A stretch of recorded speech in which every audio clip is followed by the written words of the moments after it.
d'abord au niveau du gouvernement, c'est de nous assurer qu'on a essayé de mettre à niveau tous les services de communication parce qu'on communique au XXIe siècle. Comme vous aurez le voir tout à l'heure, la communication au XXIe siècle, ça ne s'est fait pas comme ça s'est fait il y a quelques années parce qu'il y a l'émergence des nouveaux acteurs aujourd'hui, les réseaux sociaux qui viennent pratiquement apporter une grosse révolution sur tout ce qui concerne la communication. Donc ce que nous on a essayé de faire, c'est d'essayer de mieux organiser les choses, de les mettre à niveau, décentraliser la communication.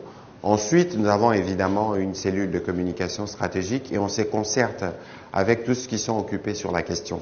Et parce qu'aujourd'hui, nous faisons face à l'émergence des réseaux sociaux, les réseaux sociaux ont des codes.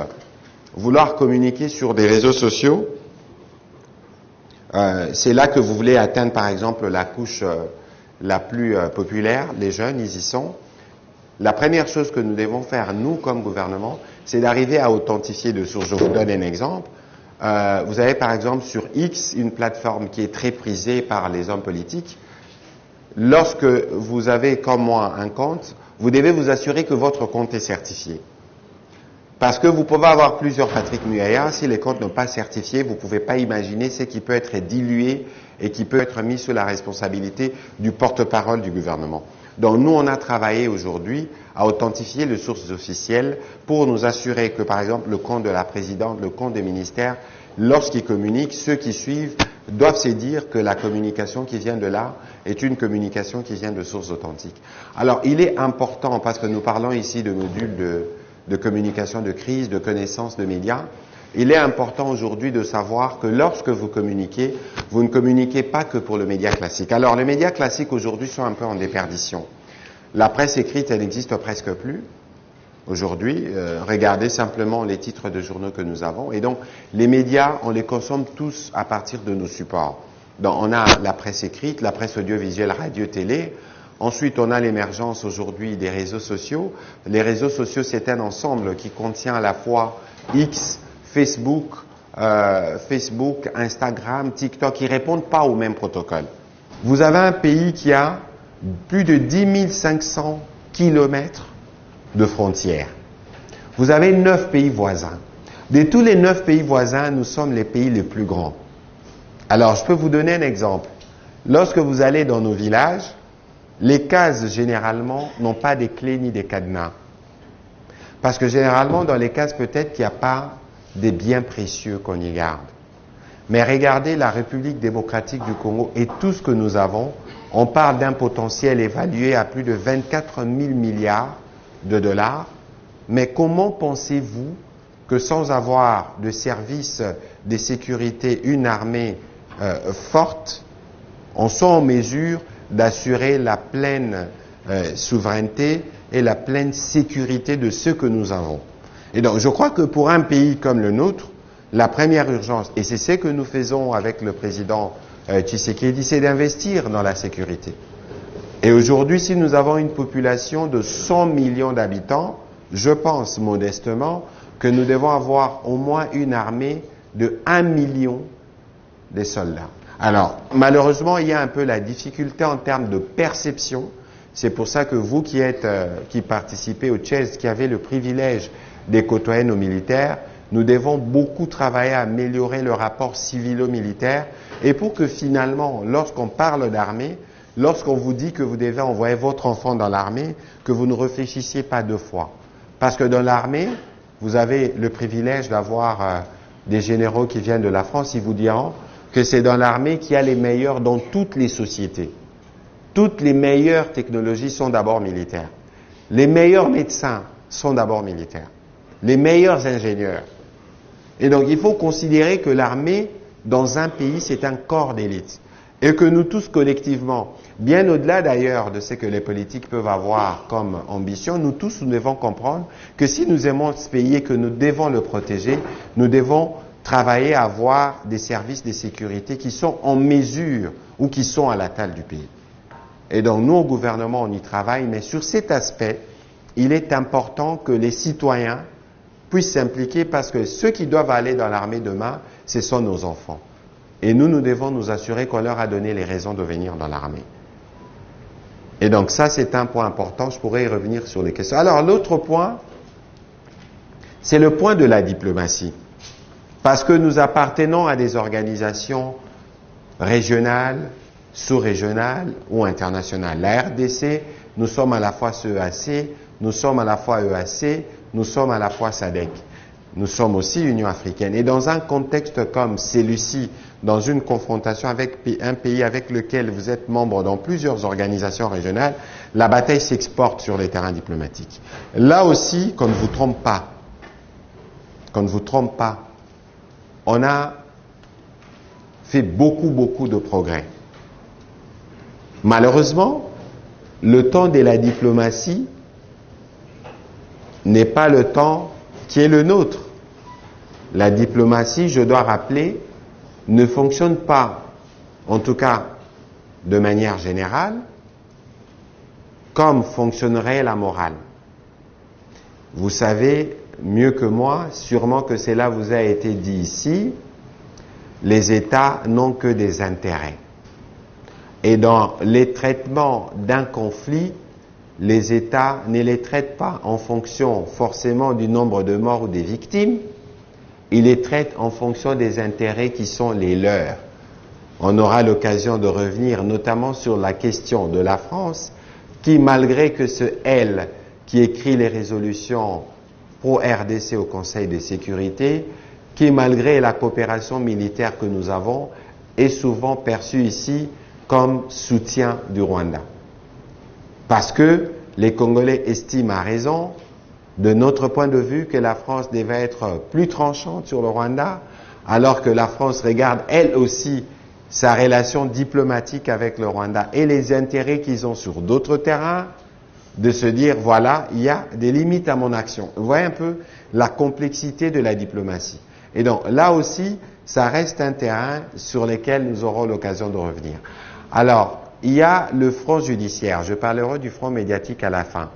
Le front judiciaire, parce que si vous regardez les conflits dans l'Est de la RDC, ceux qui aujourd'hui commandent les armées des supplétifs, ce sont les mêmes gaillards qui font la guerre depuis 5-6 ans.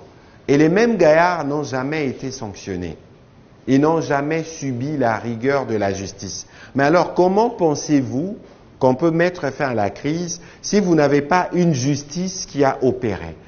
On a parlé des CPI en RDC, mais c'était principalement sur l'Ituri. Sur le Nord Kivu, il n'y a vraiment jamais eu. On a les rapports mapping de 2003 jusqu'à aujourd'hui. Mais aujourd'hui, on a fait des progrès énormes parce qu'on a non seulement des enquêteurs de la CPI qui sont déjà là, qui collectent des éléments, mais non, on a obtenu une mission d'établissement de faits du Haut Conseil des Nations Unies pour le droit de l'homme qui finira par une commission d'enquête pour les crimes commis depuis janvier 2022. C'est des progrès importants. C'est comme aussi, on a obtenu en 2022, je pense, la levée de l'embargo sur les armes, parce que la RDC, comme État, n'était même pas en mesure de se procurer des armes de manière régulière.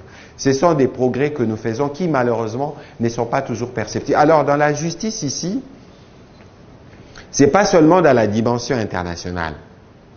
Il y a une dimension nationale. Et dans la justice ici, c'est véritablement un pilier sur lequel nous devons compter.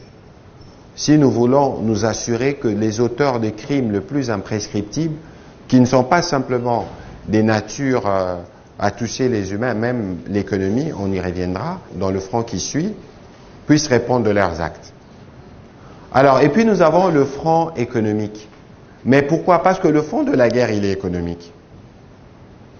Aujourd'hui, les statistiques publiées par les Rwandais eux-mêmes vous démontrent comment, eux, ils vivent de l'or, mais qu'ils n'ont pas dans leur sous-sol. Alors maintenant, ils s'amusent à faire de petites visites guidées sur des petites mines, entre guillemets, mais quelle qu'en soit la taille, quelle qu'en soit la nature, ça ne reflète en rien la production que le Rwanda déclare, notamment sur les 3T. Et donc, il y a quelque part vol, recel des minerais qui viennent de la RDC. Alors, qu'est-ce qui, d'après vous, a été l'une des raisons pour lesquelles le président rwandais fait cette guerre à tout prix? Mais parce que justement, nous, on a commencé à mettre un peu plus d'ordre dans les secteurs. Vous avez entendu parler de de DRC Gold Trading, qui était Primera Gold, parce que nous-mêmes, nous voulons être sûrs que nous contrôlons l'or qui sort de la RDC. En 2022, on n'a produit que 49 kilos d'or. 49 kilos. Mais en 2023, on a dépassé les 2000 kilos. Et aujourd'hui, je n'ai pas les dernières statistiques, mais on avoisine les 5 ou 10 000 kilos d'or que nous sortons de chez nous. Alors, les kilos d'or, il y a peu, c'était 80 000 $. 1 kilo d'or. Aujourd'hui, je ne sais pas où est-ce qu'on en est. Mais lorsque vous regardez les statistiques du Rwanda, pour cette année, c'est 1,5 milliard. Et à l'horizon 2026, je crois, c'est 2,4 milliards. C'est des chiffres de la Rwandan Development Board. J'ai fait à ces propos un briefing avec mon collègue de mine et nous nous sommes largement étendus là-dessus. C'est pas pour rien que l'Union européenne, dans les dernières sanctions qu'elle a prises, parce que les sanctions contre les individus, pour moi, des individus qui pour certains ont été relevés, qui peuvent être relevés, ne sont pas véritablement les game changers. Mais lorsqu'on sanctionne la raffinerie des Gassaro, la raffinerie où l'or, justement, venait justement de la RDC raffinée, là, c'est un sujet. Parce que là, on touche au cœur du budget du Rwanda. Et la réaction du Rwanda contre la Belgique, qui a été avec la France, à l'initiative justement de ces sanctions, dans l'identification de ces entités, est justifiée. Parce que ça, c'est un game changer. Alors, et puis il y a le front médiatique. Dans les fronts médiatiques, tout le monde a un rôle à jouer. Parce qu'aujourd'hui, il ne faut pas penser que la défense du pays n'est qu'une affaire des militaires, n'est qu'une affaire de diplomates. C'est une affaire de nous tous. Comme j'aime beaucoup le répéter, cette guerre, ce n'est pas une guerre qui est faite au président Tshisekedi. C'est une guerre qui est faite en série. Et lorsque nous engageons de moyens, on s'aliène les moyens qu'on devait mettre dans l'éducation. On s'aliène de moyens qu'on devait mettre dans la couverture santé universelle. C'est-à-dire qu'on s'aliène de moyens qu'on devait mettre dans les infrastructures. Donc tous les Congolais indistinctement sont touchés. Alors pourquoi nous les Congolais là où nous sommes?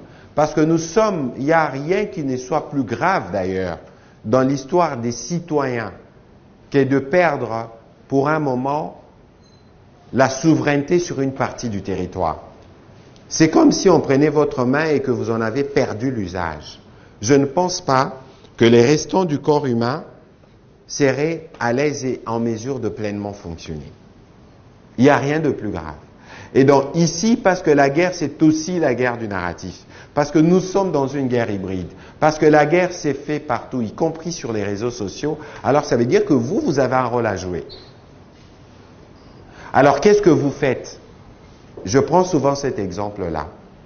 Alors, à plusieurs reprises, nous ici, volontairement ou involontairement, on a fait le jeu de l'ennemi. Parce que très souvent, nous tous, nous avons une propension à partager des mauvaises nouvelles. Alors, vous recevez la vidéo d'un militaire en train de danser, par exemple. Vous êtes, vous, le premier à le partager. Non sans commentaire.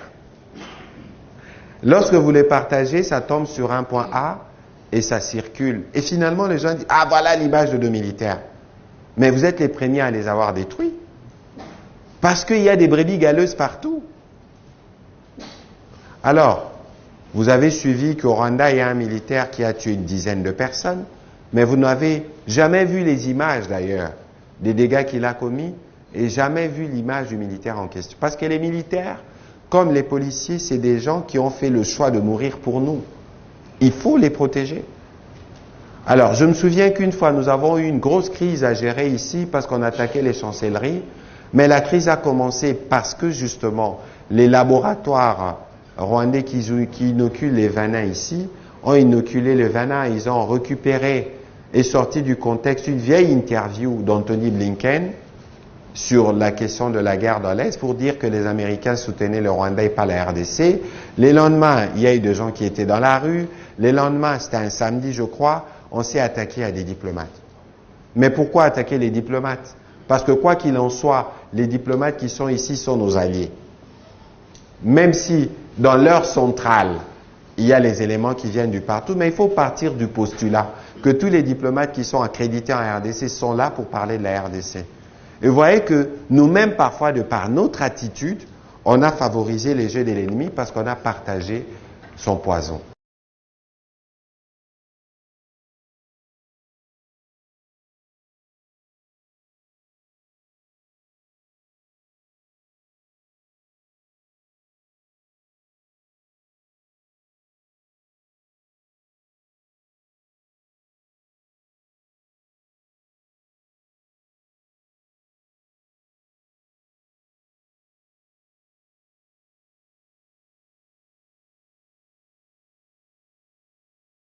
Récurrent de Rwandais qui affirme qu'ils ont des terres au Congo.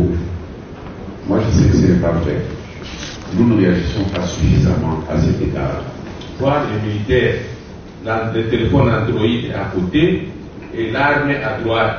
Donc, de cette façon, je crois que ce que nous aurons vraiment confiance à ce que... Pour réussir justement à ramener un maximum de personnes dans notre camp. Et donc, ces effets, ils s'accompagnent d'une communication publique, hein, bien sûr, votre travail en tant que ministère de la Communication, mais il peut s'accompagner aussi, le narratif, d'un certain nombre d'autres effets. Dans le domaine cognitif, dans le domaine virtuel par des cyber, cognitif par des opérations psychologiques, mais même par des opérations physiques. Hein. Les effets ils peuvent être non létaux comme létaux. Mais pour ça, il faut d'abord disposer d'un narratif. Savoir ce qu'on veut dire, ce qu'on veut faire, comment on se pose. L'autre, on vient déjà de dire sur ce qui se passe à l'Internet pour empoisonner. Et deuxièmement, c'est sur la personne humaine que nous sommes dans le sens où on dit diviser pour mieux régner.